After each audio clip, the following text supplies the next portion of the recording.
जय श्री गणेश। भगवान के बनाए हुए सभी युगों को प्रणाम। सतयुग, त्रेता युग, द्वापर युग, कलयुग, सभी युगों में भगवान के अवतार हुए। सभी युग बहुत ही महान हैं, लेकिन कलयुग भी हमारा पीछे नहीं है, क्योंकि भगवान का बनाया हुआ युग है। इस युग में बहुत से मनुष्यों को लाभ है जो अन्य युगों में नहीं थे।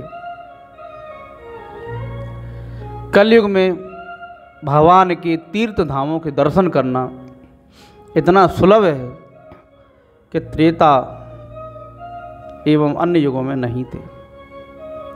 आज मनुष्य ट्रेन से, हवाई यात्रा से केवल पैसों की दम पे बड़े बड़े तीर्थ सुलभ कर लेता है, जो उन युगों में बड़े बड़े मुनियों को, ऋषियों को सुलभ नहीं थे। पुराने युगों में बड़े बड़े महाराजा राजाओं को हाथी घोड़ा केवल यही नसीब थे, लेकिन आज के युग में हर व्यक्ति को एक से एक मोटरसाइकिल, एक से एक कार, हवाई जहाज की यात्रा कर रहे हैं। जो बड़े बड़े सिद्ध तपस्वी और मुनियों को जो यात्राएं प्राप्त नहीं थी, आज पैसा के दम पे एक छोटा मोटा नेता भी वो यात्रा कर रहा है। पहले बेरोजगारी बहुत थी, फसलें आदमी पहुँचाना नहीं जानता था, बहुत सी चीज़ें थी। आज कलयुग में, कलयुग की वजह से मनुष्य रोजगार पा रहा है। कलयुग की वजह से क्या रोजगार पा रहा है कि कलयुग में मनुष्य के मन में चोरियाँ, लालच उत्पन्न कर देता है। चोरी से ही लाखों करोड़ों रोजगार उत्पन्न हो रहे हैं। क्योंकि पहले राम जी के राज में दरवाजे खुले रहते थे, तो कोई दरवाज़ा लगाने की ज़रूरत ही नहीं होती थी। दरवाज़ा लगाने की ज़रूरत नहीं होती थी, ताले खरीदने की ज़रूरत नहीं होती, ना कुंदी ये लगाने की ज़रूरत नहीं होती थी। आज कलयुग की वजह से ये दरवाजे लगा रहा है आदमी घरों में। ताले, चाबी ताले की फैक्ट्रियाँ चल रही हैं, नहीं तो ताले लगाना ही बंद हो जाए। कलयुग में ही तो है ये। उस ताले की फैक्ट्री से लाखों लोग, करोड़ों लोग रोजगार पा रहे हैं। ये दरवाज़ों की पहले ज़रूरत नहीं थी, दरवाजे खुले रहते थे, कोई चोरी नहीं करता था। कलयुग में लोग चोरी करते तो दरवाजे से लाखों करोड़ों लोग रोजगार पा रहे हैं।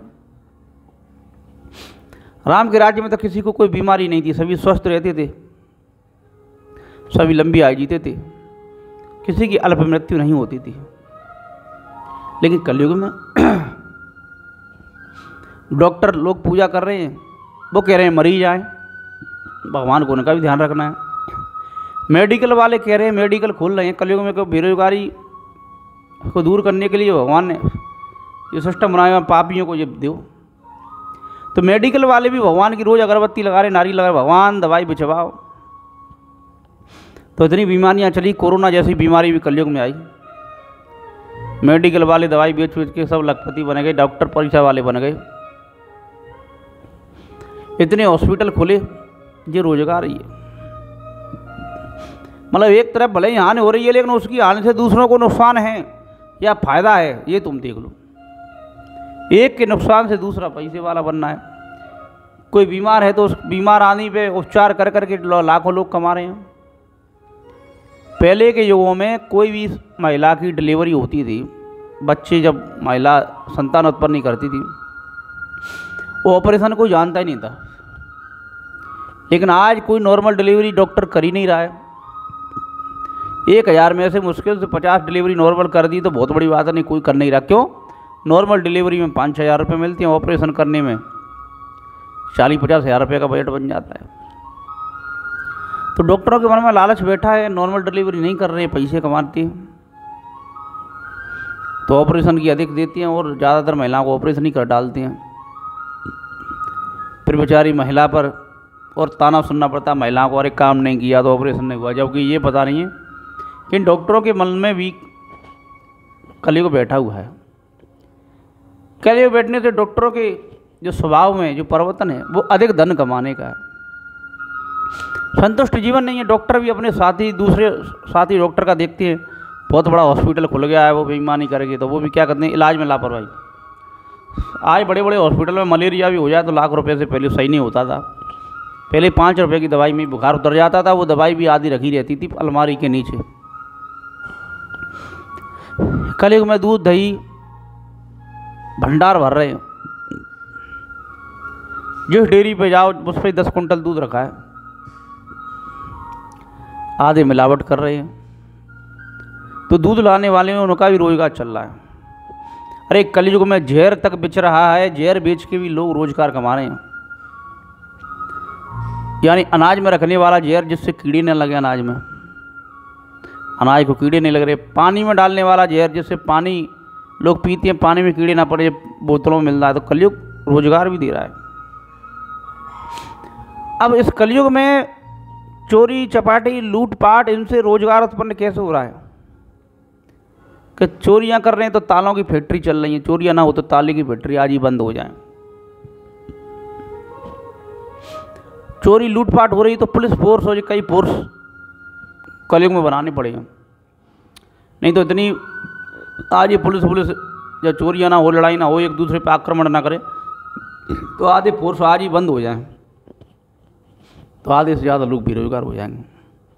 आज मथुरा वृंदावन जहाँ भी जाना चाहे मनुष्य 100 रुपये का टिकट लेके पहुँच जाता है। कई लोग टिकट भी नहीं लेते। भगवान बाकी बिहारी राधा वल्लभ जी के दर्शन करते हैं। बड़े बड़े सिद्ध मुनियों के दर्शन सुलभ हैं। आज जिसको जाना है, कहीं बागेश्वर धाम जाना है या वृंदावन जाना, प्रेमानंद महाराज जी से मिलने, तुरंत रेल में बैठा 1 दिन में पहुँच जाते हैं। पहले ये तीर्थ महीनों महीनों लग जाते थे, तीर्थ के दर्शन करने में महीनों महीनों लग जाते थे, मनुष्य आधे रास्ते में टपक जाते थे। अब मनुष्य जो है अपने काम से काम रखने लगा है, रोजगार बहुत उत्पन्न हो गए हैं, बड़े ही रोजगार उत्पन्न हो रहे हैं कलयुग में। पैसे कमाने वालों के लिए रोजगार है, भक्ति कमाने के लिए भक्ति है। लेकिन कलयुग में आपको कलयुग की तरह जीना है तो भी आपकी स्वतंत्रता सतयुग की जगह जीना है, तो आप कलयुग में भी सतयुग की तरह जी सकते हैं। उसके लिए आपको क्या है, जिस युग के त्रेता के राम हैं तो उन्हें राम जी का स्मरण करो तो त्रेता की जी सकते कि राम जी के राज्य में सभी सुखी हैं, संपन्न हैं, स्वस्थ हैं, अन्न धन के भंडार भरे हुए हैं। सभी मंगल में भगवान श्री राम जी के जिनके चरणों में हनुमान जी बैठे हुए हैं, माता सीता जी जिनके साथ में विराजमान हैं, लक्ष्मण भरत शत्रुघ्न जिनको निहार रहे हैं, पंखे से हवा कर रहे हैं, दास दासियाँ जिनके दर्शनों के लिए लायक रहती हैं, सिद्ध मुनि उनके साथ में खड़े हुए उन रामचंद्र जी को बारंबार नमस्कार है। इस तरह ध्यान करें, भक्ति करें तो कलयुग में भी राम जी के दर्शन करेंगे।